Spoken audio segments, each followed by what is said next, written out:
Hello everyone. तो आज का हमारा टॉपिक है प्रिंसिपल्स ऑफ मैनेजमेंट। मतलब कि हेनरी फ्योल जिन्होंने 14 प्रिंसिपल्स दिए थे मैनेजमेंट के, 14 प्रिंसिपल्स में से उन्होंने ये बताया था कि हमें क्या प्रिंसिपल्स ऐसे हैं जिन्हें हम फॉलो करके अच्छी मैनेजमेंट कर सकते हैं। जैसे कोई मैनेजरियल एक्सपीरियंस नहीं है, मैनेजमेंट का कोई नॉलेज नहीं है, कोई ट्रेनिंग एजुकेशन उसे नहीं मिली है, तो भी वो इन मैनेजमेंट प्रिंसिपल्स को फॉलो करके अच्छी मैनेजमेंट कर सकता है। तो टोटल वो 14 प्रिंसिपल्स इसने दिए थे। तो आज हम डिस्कस करेंगे मेनली फर्स्ट 7 प्रिंसिपल्स, बाकी की हम बाद में करेंगे। तो पहला प्रिंसिपल है डिवीज़न ऑफ वर्क। जैसे मैंने कि बताया हुआ है पहले भी, डिवीज़न ऑफ वर्क में क्या होता है कि वर्क छोटे छोटे टुकड़ों में बांट दिया जाता है। जैसे लकड़ी बनानी है हमें, टेबल बनानी है हमने, तो उस काम को छोटे छोटे टुकड़ों में बांट दिया कि लकड़ी को काटना, जॉइन करना, असेंबल करना, पेंट करना, पॉलिश करना, ये 5 काम है। उन 5 कामों को अलग अलग लोगों में बांट दिया गया उनकी स्पेशलाइजेशन के अकॉर्डिंग। कोई काम है जो कोई पर्सन है, इंडिविजुअल है, जिसको कटिंग का काम बहुत अच्छा आता है, बहुत क्लियरली काम कर सकता है, क्लीनली काम कर सकता है, तो उसे वो काम दे देना। और ये काम सिर्फ फैक्ट्री टास्क में नहीं होता है, मैकेनिकल और मैनेजरियल टास्क में भी होता है। जो जिस काम में माहिर है, एक्सपर्ट है, उसे वो काम दे देना जिससे कि वो काम अच्छा कर सके, कॉस्ट भी कम आएगी, टाइम भी कम लगेगा और परफेक्शन भी ज़्यादा हो पाएगी और उसकी भी ग्रोथ हो पाएगी। अगर हम एक काम बार बार करते हैं तो हमारी एफिशिएंसी भी बढ़ती है, हमारी पोटेंशियल भी बढ़ती है और हमारा कॉन्फिडेंस भी ग्रो करता है। जैसे मैंने इसमें दिखा रखा है कि ये काम है, जैसे उसे 5 पार्ट्स हैं, पार्ट 1, पार्ट 2, पार्ट 3, पार्ट 4। ये पूरा काम है। चारों पार्ट्स को जोड़ने के बाद हमारा मिलता है पूरा होल वर्क, एक छोटा सा काम है। उस काम के हमने 4 टुकड़े किए हैं और पार्ट 1 दिया इंडिविजुअल 1 को, पार्ट 2 इंडिविजुअल 2 को, ऐसे ही आगे पार्ट 3, पार्ट 4 दिए इंडिविजुअल 3, इंडिविजुअल 4 को। तो इसकी वजह से क्या होता है कि एक वर्कर का कॉन्फिडेंस ग्रो करता है कि एक पर्टिकुलर काम में वो माहिर हो जाता है, एक्सपर्ट हो जाता है, तो इससे उसकी एफिशिएंसी इम्प्रूव बढ़ती रहती है। तो ये था डिवीज़न ऑफ वर्क। हम आगे आते हैं अथॉरिटी एंड रिस्पॉन्सिबिलिटी पे। अथॉरिटी का मतलब होता है डिसीजन टेकिंग पावर होना, और रिस्पॉन्सिबिलिटी होता है obligation to do the job on time. मतलब किसी जो हमें काम मिला है उसे हमें पूरा करना हमारी रिस्पॉन्सिबिलिटी है।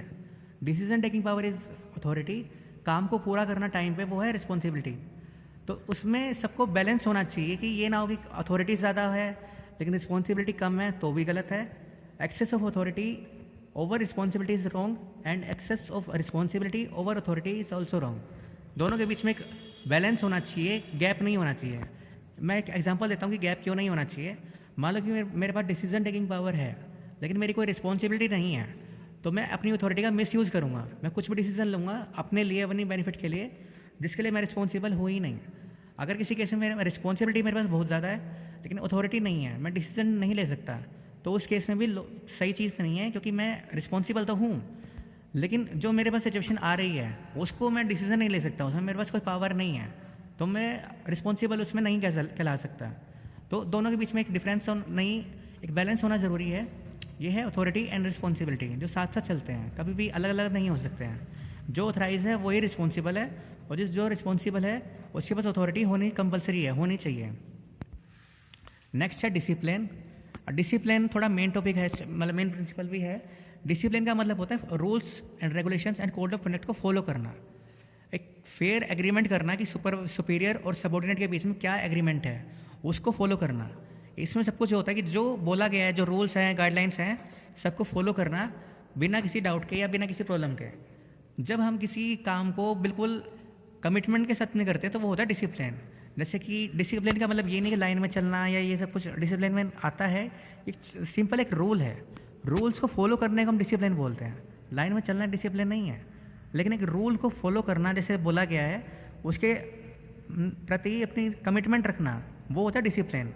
अगर कोई डिसिप्लिन को फुलफिल नहीं करता है, फॉलो नहीं करता है, तो उसको कोई पेनल्टी पे करनी पड़ती है, उसको कुछ पनिशमेंट मिल सकती है। जैसे कि मेरा मानना ये, जो मिलिट्री वर्कर्स होते हैं, जो मिलिट्री सोल्जर्स होते हैं, वो मोस्ट डिसिप्लिन होते हैं। डिसिप्लिन का मतलब होता है उन्हें चाहे कोई देख रहा हो, ना देख रहा हो, या कोई उन्हें नोटिस भी ना कर रहा हो, उनका काम करने का तरीका सेम रहता है। रिटायरमेंट के बाद भी सेम टाइम पे उठना, सेम टाइम पे काम करना, सब कुछ सेम तरीके से होता है उनका, बिल्कुल डिसिप्लिन में।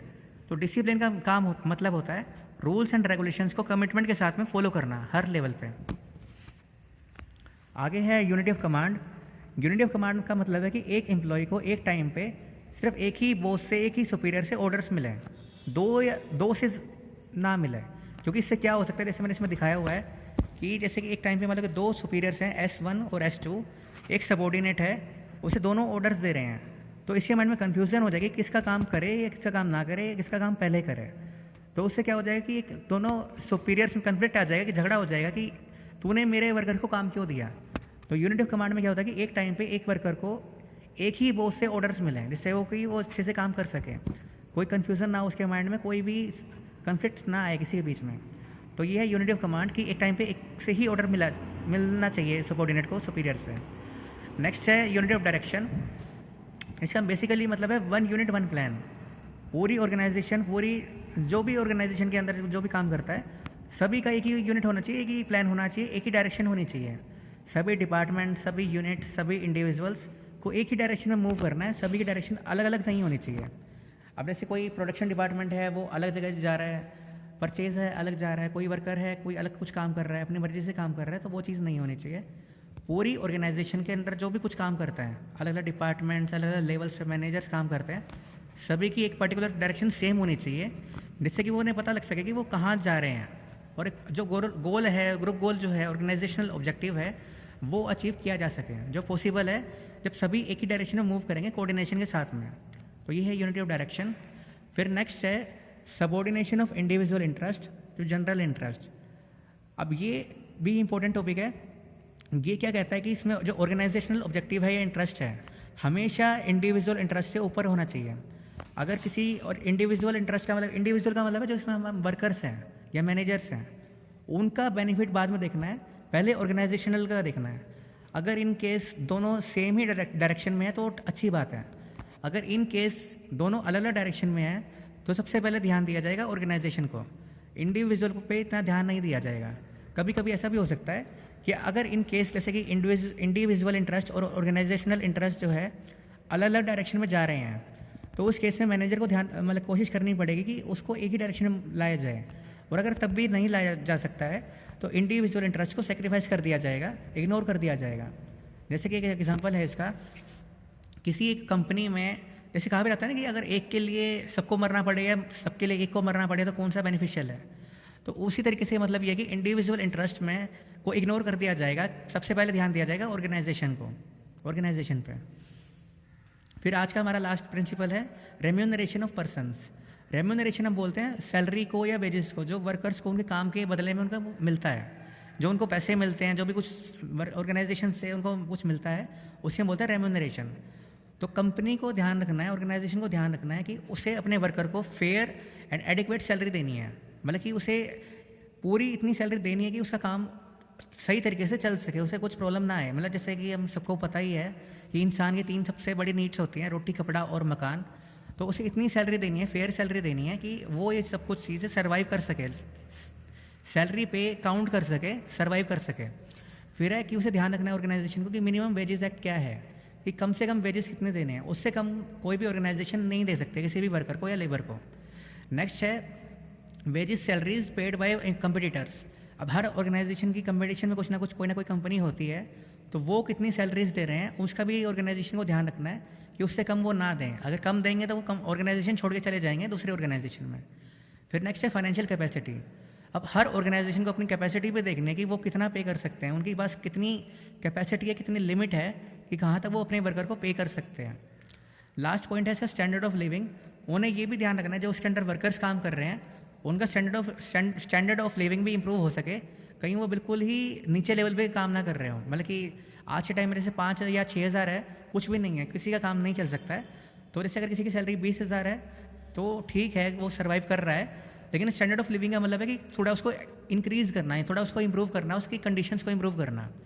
तो ये थे हमारे आज के 7 प्रिंसिपल्स। थोड़ा क्विक रिकैप ले लेते हैं। पहला है डिवीज़न ऑफ वर्क।